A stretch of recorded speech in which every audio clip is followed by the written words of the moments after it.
అస్తం క్షణాన్నయతు మే పరితాప సూర్యం ఆనంద చంద్రమ సమానయతాం ప్రకాశం కాళాంధకార సుషమాం కలయన్ దిగంతే కామాక్షి కోమల కటాక్ష నిషాగమస్తే. అమ్మవారి కటాక్షమనే రాత్రి యొక్క రాక దిగంతమున చీకట్లను వ్యాపింపజేయుచున్నది. అది పరితాపమనే సూర్యకాంతిని తక్షణం అస్తమింపజేయును. అది నాలో ఆనంద చంద్రప్రకాశము నింపునుగాక. రాత్రి రాకతో దిక్కుల చివరలో చీకట్లు గ్రమ్ముకొనును. సూర్యుడు అస్తమించును, ప్రకాశము విస్తరించును. కటాక్ష ఆగమముతో పరితాపము నశించును, ఆనందము వెళ్ళి విరియును. కన్నులలోని నల్లదనము దిగంతములు విస్తరించును అంటాడు. కటాక్ష నిషాగమ. యా నిశా సర్వభూతానాం తస్యాం జాగర్తి సంయమి, యస్యాం జాగ్రతి భూతాని సా నిశా పశ్యతో మునే. 2వ అధ్యాయం గీతలోనిది. ఏమిటి చీకటి, ఏమిటి వెలుతురు?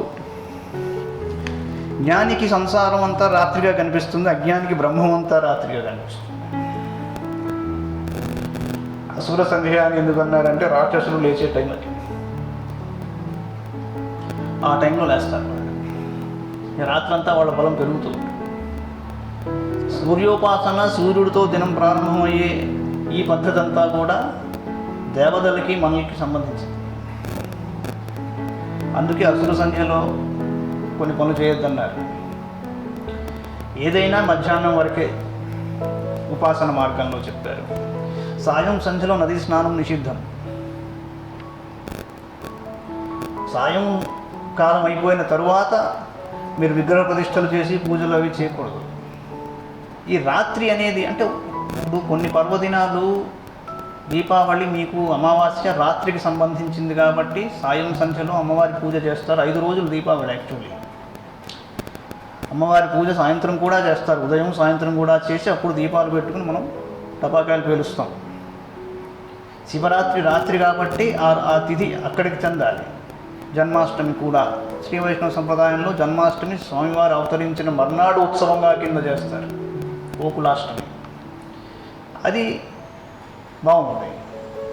బట్ మిగతా అప్పుడు ఏమండి 12 నుంచి తిథి వచ్చింది కాబట్టి వినాయక చవితి ఆ రోజు చేస్తామన్నాం, మర్నాడు చేస్తారన్నాం, లేకపోతే ఆ రోజు. ఇది తప్పు. ఇది సూర్యోదయానికి ఉన్న తిథికి వర్తిస్తుంది. ఇది శాస్త్రము, వేద ప్రమాణం ఉంది దానికి.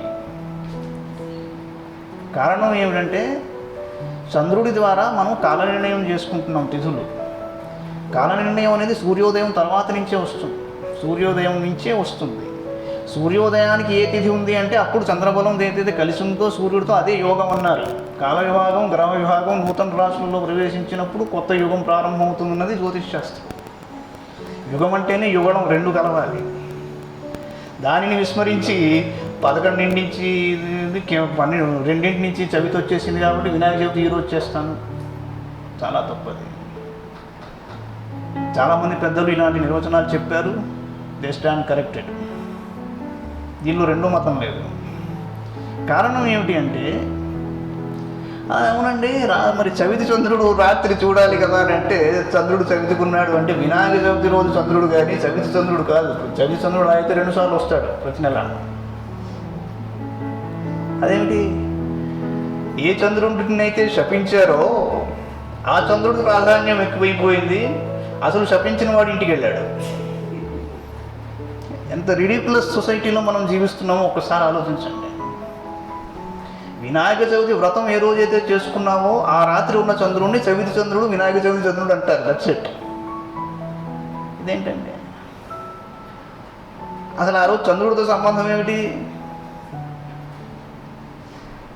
తిథులు చంద్రుడు బట్టి ఏర్పడుతున్నాయి. చంద్రశేఖరుడు అనే ఆయన శివుడు నెలవంక ఎందుకు పెట్టుకున్నాడంటే కాలానికి సూచకం అది. ఏమంటే చంద్రమండలం మీదకి మనిషి వెళ్ళిపోయాడు కాబట్టి ఇంకా చంద్రశేఖరుడు ఏమిటండి, కార్తీక పౌర్ణమి ఏమిటండి వాళ్ళు ఉన్నారు. ఈ చంద్రుడి గురించి మాట్లాడతారు ఏమిటి? కాల నిర్ణయం తిథుల బట్టి జరుగుతోంది కాబట్టి చంద్రుడి పొజిషన్ అన్నది మనకి కాల గణనంలో ఇంపార్టెంట్. కాలం అనేది శివుడు అజ్ఞాత స్వరూపం కాబట్టి చంద్రశేఖరుడు అని చెప్పారు ఆయనకి. అలాగే రుద్రులలో మహాదేవుడు అనే రుద్రుడు సంకల్ప స్వరూపంలో చంద్రుడిలో ఉంటాడన్నది శాస్త్రం. మీరు ఏదైనా సంకల్పం చేసుకుంటున్నప్పుడు తిథి వారం నక్షత్రం చూసుకుని చేసుకుంటారు కాబట్టి ఆ సంకల్పం తన్మే మన శివ సంకల్పం వస్తూ అని ఎందుకు చెప్పుకుంటాం? శివ సంకల్పం అంటే అదనమాట, చంద్రబలంతో కలిసిన సంకల్పం. ఎందుకు చంద్రబలం అంటే తన్మే మనస్సు చంద్రుడు కాబట్టి. ఇది లింక్ అయి ఉంటుంది కాబట్టి వినాయక చవితి వ్రతంలో కథలో ఆ మాట చెప్పారు. ఈ వ్రతం చేసుకోకుండా ఆయన్ని చూస్తే వాళ్ళకి అపవాదులు జరుగుతాయి. దానిని విస్మరించి నానా హంగామా చేసుకోవడం అయిపోయింది. సరే వదిలేసేయండి. అమలాపురం నుంచి కమలాకర్రావు గారు కాలేజీ కుర్రాళ్ళు రోడ్డు మీద వెళ్తూ అమ్మాయిలు చూసి ఆహా కలర్, ఓహో కలర్ అంటున్నారు. నిజమే. అసలు ఈ కలర్ అనేది ఎక్కడి నుంచి వచ్చిందంటే రాముల వారు సీతా సమేతుడై లక్ష్మణ సమేతుడై అలా అడవిలో వెళ్తున్నప్పుడు పుష్పక విమానంలో వెడుతున్న రావణాసురుడు పైనుంచి కిందకి చూసి అమ్మవారిని చూసి ఆహా ఏమి రంగు ఏమి రంగు అనుకున్నాడుట. ఆ రంగే కలర్ కింద మారిపోయింది. నాయన క్షమించాలి, కాలేజీ కుర్రాడు రావణాసురుడు అడుగు జాడలో నడుస్తున్నారు, రాములు వారి అడుగు జాడలో నడవాలని ప్రార్థన అంటే. అలాగా ఇప్పుడు మనం ఆచరిస్తున్న విధానాలన్నీ ఎక్కడ డబ్బు ఉందో అక్కడ వ్యాపారం, ఎక్కడ వ్యాపారం ఉందో అక్కడ రాజకీయం. తాటంక మౌక్తిక రుచాంకుర దంతకాంతి కారుణ్య హస్తి పశిఖామణి నాధిరూఢ ఉన్మూలయత్వ శుభపాదపమస్మదీయం కామాక్షి తావక కటాక్ష మతంగజేంద్ర.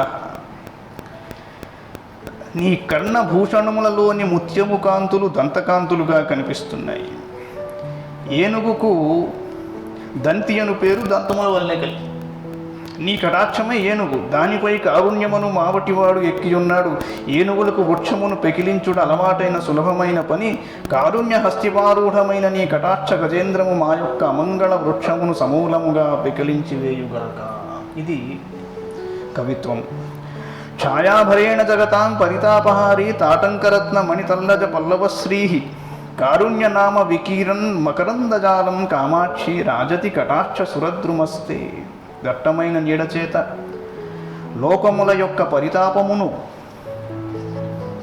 తొలగించు కమ్మల యందలి శ్రేష్టములైన రత్నముల మరియు మణుల వంటి చిగుర్టాకుల కాంతిగల నీ యొక్క కడగంటి కాంతి ఎనడి కల్పవృక్షము పుష్పరస సమూహమును దయయను పేర వెదజల్లుచూ ప్రకాశించుచున్నది. సూర్యాశ్రయ ప్రణయిని మణికుండలాంచు లౌహిత్యకోకనద కానన మాననీయ యాంతి తపస్మర హరానన కాంతి సింధుం కామాక్షి రాజతి కటాక్ష కళింద కన్య. నీ కటాక్షము యమునా నది. యమునా నది తన ఆవిర్భావ హేతువైన సూర్యుని ఆశ్రయమునందు ప్రేమ కలది. యమునా నది ఎర్ర కలువల వనముల నుండి ప్రవహించును. యమునా నది సముద్రము చేరును, నీ కటాక్షము శివముఖ కాంతిని చేరును. ఇక్కడ గూఢమైన మాట ఉంది.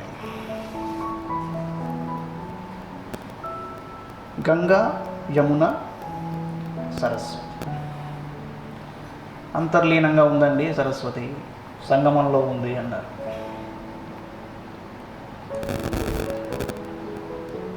గంగా జీవోత్పత్తికి హేతు అనుకున్నా, యమున కూడా నదియే, కానీ యముడి క్వాలిటీ కనిపిస్తుంది. ప్రతి మనిషిలో గ్రోయింగ్ సెల్స్ ఉన్నాయి, డీకేయింగ్ సెల్స్ ఉన్నాయి, రెండు ఉన్నాయి. పుట్టుక నుంచే. అంటే death is part of life. Death is life అని చెప్పినప్పుడు డెత్, బట్ ఒక ఇంట్రిన్సిక్ పార్ట్ ఆఫ్ లైఫ్. ఎప్పుడైతే ద డీకేయింగ్ సెల్స్ ఆ number, growing number of cells ఈక్వల్గా ఉంటాయో, షష్టి పూర్తి అన్నారు, పెన్షన్ పేమెంట్ ఆర్డర్ చేతిలో పెడతారు, రిటైర్మెంట్ ఫంక్షన్ అంటారు. చైనాలో మీరు ఎవరినైనా హౌ ఆర్ యూ అంటే ఆయన పైన థ్యాంక్ యూ అనరు, ఈ చాచా అంటారు.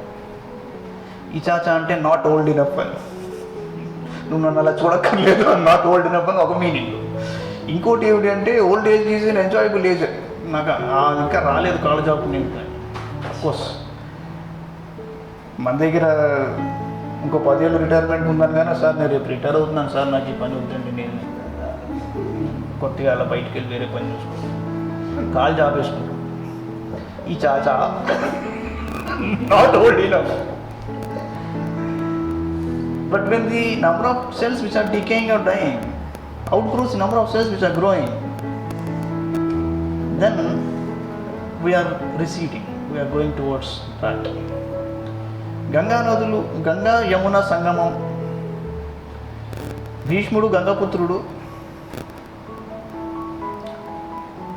పాండవులు తూర్పు దిక్కుగా యుద్ధం చేశారు, కౌరవులు పడమర దిక్కుగా యుద్ధం చేశారు. పడమర రిప్రజెంటెడ్ బై శని, తూర్పు రిప్రజెంటెడ్ బై సూర్య. ఈ ఇద్దరికి అంతర్లీనంగా ఉన్న సరస్వతి గీతోపదేశంగా మనకి సరస్వతి బయటకు వచ్చింది. అంటే అది యోగ శాస్త్రం అంతా అక్కడ చెప్పాడు, బ్రహ్మజ్ఞానం అక్కడ ఇచ్చాడు. ఈ రెండింటికి యుద్ధం తప్పదు. మనిషిగా పుట్టినవాడు ఏ క్రీచర్ అయినా కూడా యుద్ధం తప్పదు. బ్రహ్మజ్ఞానం ద్వారా మీరు బయటికి రావాలి అంటే అక్కడ ఇచ్చాడు. అందుకు యుద్ధంలో, యుద్ధ భూమిలో నిలబడి అటు ఇటు మధ్యలో సేనయో రుయో మధ్య, ఎందుకని ఇక్కడ గుడారంలో చెప్పొచ్చుగా, మధ్యలో చెప్పాడు తీసుకెళ్ళి. ఆయన అక్కడే ఆపన్న, అక్కడ వచ్చింది దానికి ఆ డౌట్ అంతా. స్పేస్, ఆ private space, that is what is important. So destination ఏమిట్రా అంటే సముద్రం. ఆ సముద్రం ఏమిటయ్యా అంటే శివుడు అన్నాడు. జీవులు బద్ధులు, ముక్తులు, నిత్యులు. ఈ నిత్యుల్ని నిత్య సూర్యులు అంటారు. ఉపాసన మార్గం ఉన్నది. నిత్యులు ఎవరు? శ్రీ విద్య.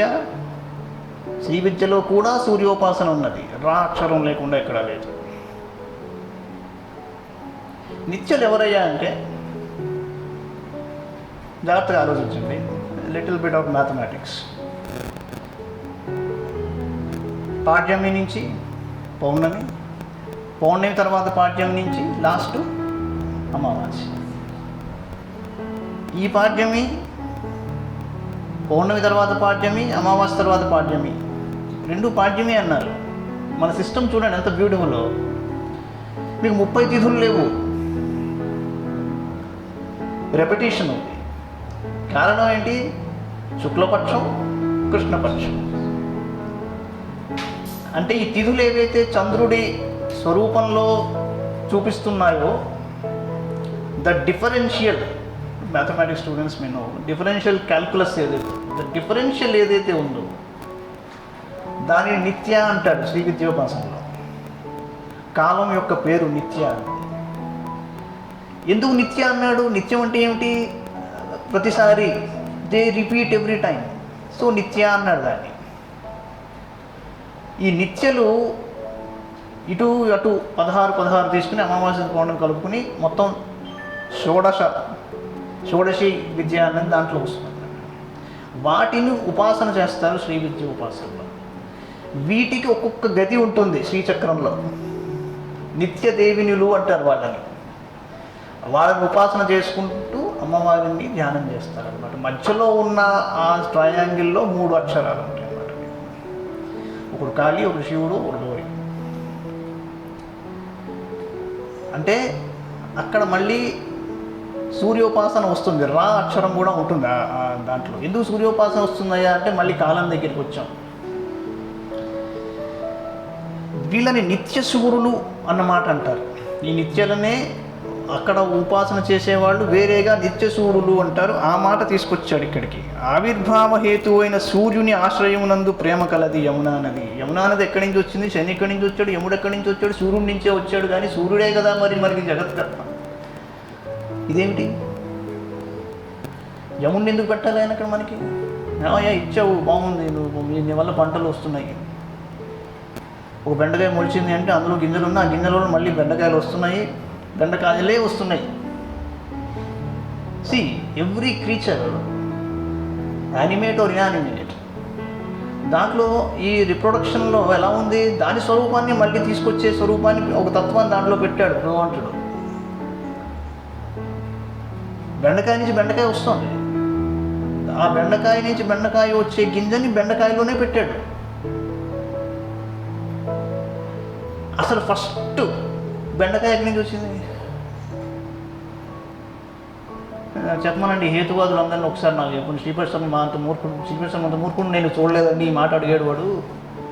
ఫస్ట్ బెండకాయ without the ability to reproduce ఎక్కడి నుంచి వచ్చిందండి చెప్పమనండి నాకు. ఎవరన్నా ఇంత వాదన ఉంటుంది నాకు ఆ ఛానల్స్లో, దిక్కుమాల ఛానల్స్లో. చెప్పమనండి ఏమన్నా లేదు కదా. లేదండి ఆటోమేటిక్గా ఇక్కడ అక్కడ ఏదో కలిగింది, వాడు పోలినేషన్ ఏమీ లేదు, మట్టి మశానం. Unless the original one was created by somebody, there is no way to reproduce it. Who is that somebody? దాన్ని నేను ఒకటి అన్నాడు, ఇంకోడు అన్నాడు, సంబడి ఉన్నాడు. అది సూర్యుడి నుంచి వస్తున్నప్పుడు మరి అదే బెండకాయ పెరిగి ఒకే బెండకాయ అలా నిలబడిపోయి అలా బెండకాయ మేము చేయట్లేదు కదా, చేయడానికి లేదు. It has to decay. దానికోసం ఒక డీకేయింగ్ ప్రాసెస్ యముడిని శనిని పెట్టాడు, ఇద్దరు సోదరులు. ఇదేంటంటే తూర్పు సూర్యుడికి సంబంధించింది, పడమర శనికి సంబంధించింది. సూర్యుడు శని కొట్టుకుంటారు. ఇదేంటి ఆయన పుత్రుడే కదా అంటే లాగిన్ అయ్యామండి, మళ్ళీ లాగౌట్ అవ్వాలి కదా.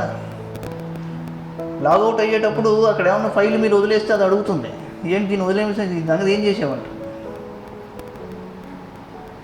సో యముడు ఈ టేక్స్ కేర్ ఆఫ్ ఎవ్రీ. మనిషి చనిపోయేటప్పుడు ఎలా ఉంటుందండి, లోపల ప్రతి సెల్లు, ప్రతి బాడీ, ప్రతి ఎనర్జీ పాయింట్ని తిరుగుతుంది మొత్తం ప్రతి single cell left unattended to. అదంతా వెళ్ళి క్లోజ్ అయిన తర్వాత బయటికి వెళ్తుందండి, అది లాగౌట్. ఆ సైకిల్, ఆ పర్టికులర్ ఫినామినన్కి యముడిని నియమించాడు ఆయన. ఆ రీసైక్లింగ్ లేకపోతే భూమి చోటు ఏదండి. So on a given plane సూర్యుడికి శనికి ఆపోజిషన్ అనమాట. అంతేగాని వాడు నిజంగా శత్రుత్వం ఏమి ఉండదు. అదే సూర్యుడు శని జాతకంలో కలిసి ఉంటే కొద్దిగా హార్ట్ అటాక్ వచ్చే పరిస్థితి ఉంటుంది, చూసుకోమంటారు. ఆ దశ వచ్చినా కూడా మళ్ళీ చంద్రుడు శని సూర్యుడు చూసుకోవాలి అక్కడ. సరే ఆ శాస్త్రంలోకి వెళితే ఇప్పుడు టైం ఉండదు. సో ఈ సూర్యోపాసనని, నిత్యదేవినుల ఉపాసనని, శ్రీ విద్యోపాసనని కలిపి అన్నింటినీ అమ్మవారి కటాక్షంలో చేర్చేశాడు మూగకవి. అది ఎక్కడికి చేరుతోంది అయ్యా అంటే అమ్మవారి దగ్గర నుంచి శివుడికి చేరిపోతుంది. ఫైనల్ డెస్టినేషన్ ఆ ఫ్లో అలాగే ఉంటుందన్నాడు.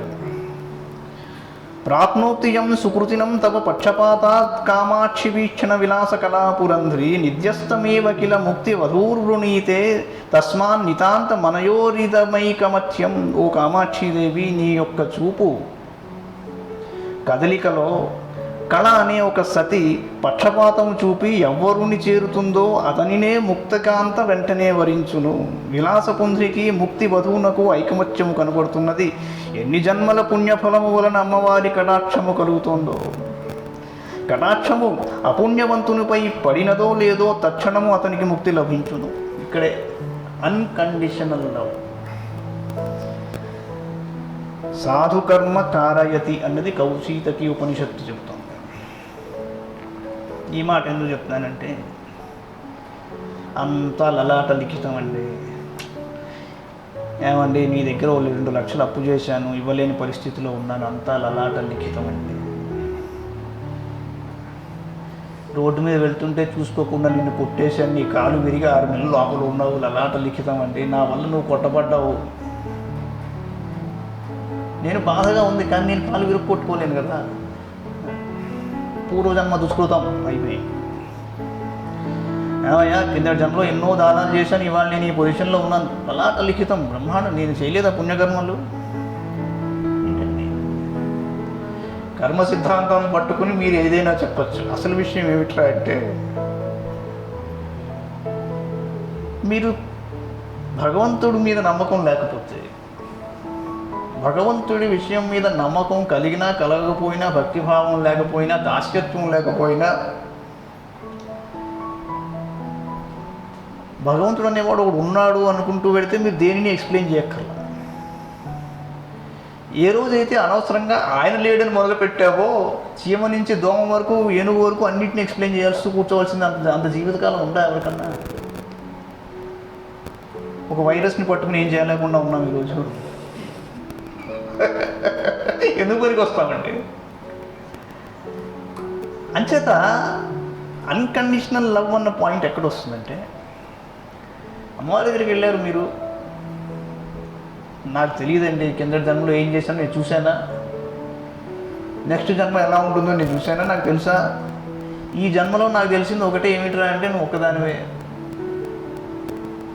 అని చెప్పుకోండి. అన్కండిషనల్గా అన్నింటినీ చూసేస్తుంది.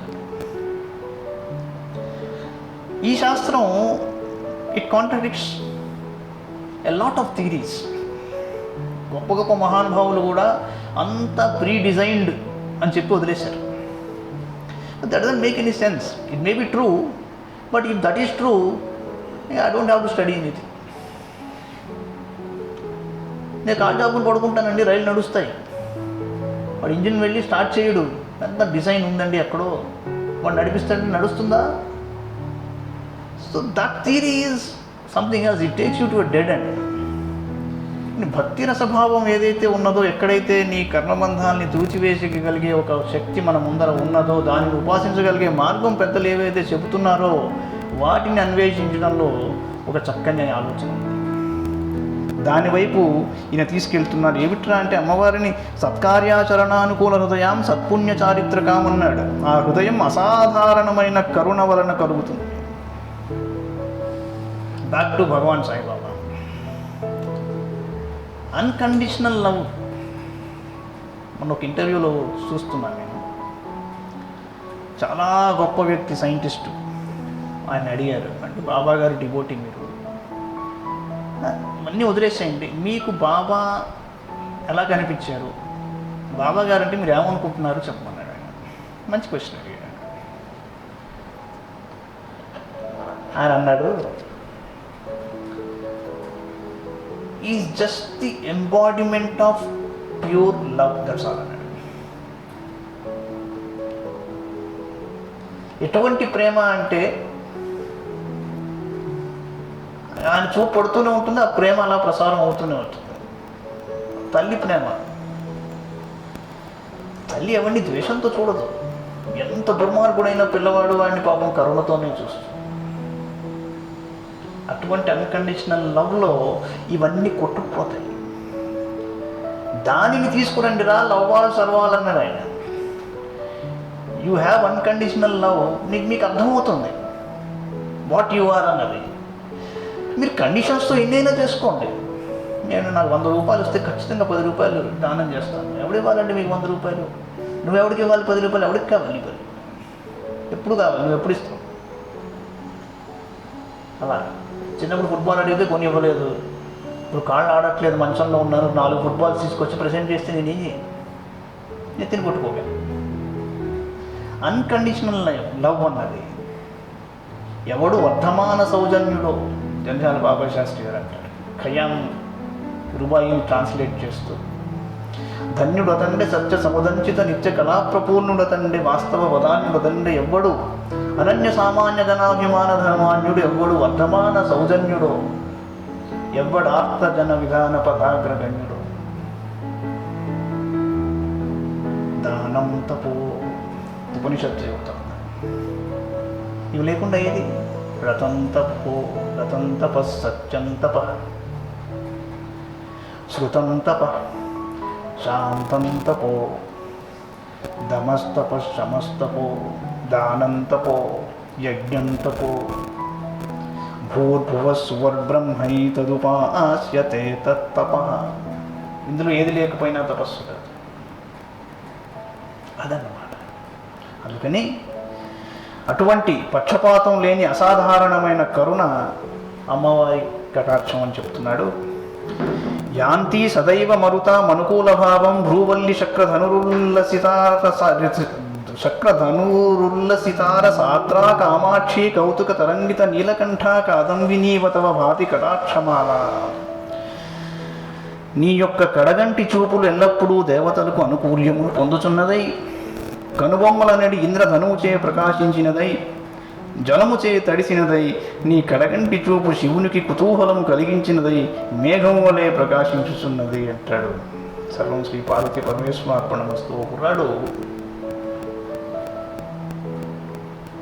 వాళ్ళ అమ్మకి వెళ్ళి ఒక లెటర్ ఇచ్చాడు. స్కూల్లో లెటర్ ఇచ్చారమ్మా, ఇది నాకు ఆవిడ చదివింది. చదివి కన్నీళ్ళు పెట్టుకుంటే ఏంటిది ఎందుకు ఏడుస్తున్నావు అంటే, ఏం లేదు నాన్న, వాళ్ళు ఏం రాశారంటే, మీ అబ్బాయి చాలా గొప్పవాడు, జీనియస్సు, మీ వాడికి పాఠం చెప్పగలిగే స్తోమత మా స్కూల్లో ఏ మాస్టర్ దగ్గర లేదు, దయచేసి ఇంట్లోనే మీరు టీచర్ని పెట్టుకోండి అని చెప్పి రాశారు నాయన అంది ఆవిడ. అలాగే ఆ అబ్బాయి చదువుకున్నాడు, చాలా గొప్ప సైంటిస్ట్ అయ్యాడు. సరే, నా మదర్ అలా వెళ్ళిపోయింది, ఈయన సంసారం అయినది. మొత్తం ఒకసారి ఇంట్లో అన్ని వెతుక్కుంటూ చూస్తుంటూ ఆ కాగితం ఎక్కడో పెట్టిలోంచి బయటపడింది. అంటే ఇదేంటి ఈ కాగితం ఇలా ఇక్కడ ఉంది అని తీసి చదివాడు. అది ఆ స్కూల్లో వాళ్ళు రాసిన లెటర్లు. ఆ లెటర్లో ఏముందంటే, యాక్చువల్లీ అమ్మ మీ వాడు ఎందుకు పనికిరాడు, మూర్ఖుడు, వాడు అసలు బుద్ధిహీనుడు, వీడికి ఎవరు చెప్పలేరు, మా దగ్గర అటువంటి మాస్టర్ లేరు, దయచేసి ఇంట్లోనే మీరు ట్యూషన్లు చెప్పుకుని వాడికి ఏదో చదువు చెప్పండి అని చెప్పి రాసింది. ఈ ప్రపంచానికే వెలుగు ఇచ్చిన థామస్ అల్వా ఎడిసన్ అనే సైంటిస్టు దాని కింద 2 లైన్లు రాశాడు. నేను మూర్ఖున్నే, ఇందులో రాసిన మాట కరెక్ట్, ఎందుకు పనికిరాని వాడినే, కానీ నేను ఒక అద్భుతమైన శక్తి, నా తల్లికి నేను కుర్రవాడిని, పిల్లవాడిని అని రాశాడు దాంట్లో. మనం జ్ఞానులం కానక్కర్లా, పండితులం కానక్కర్లా. ఎవరు పండితుడు, ఎవరు రసజ్ఞుడు, ఎవడు కవి, ఏ సాధన మార్గంలో ఉంటాం, ఏం చేస్తాం, ఇవన్నీ పక్కన పెట్టేసేయండి. మనమందరం ఎవరం, ఆ జగన్మాత ముద్దు బిడ్డలం మనందరం. వచ్చే వారం కలుద్దాం. సాయిరామ్.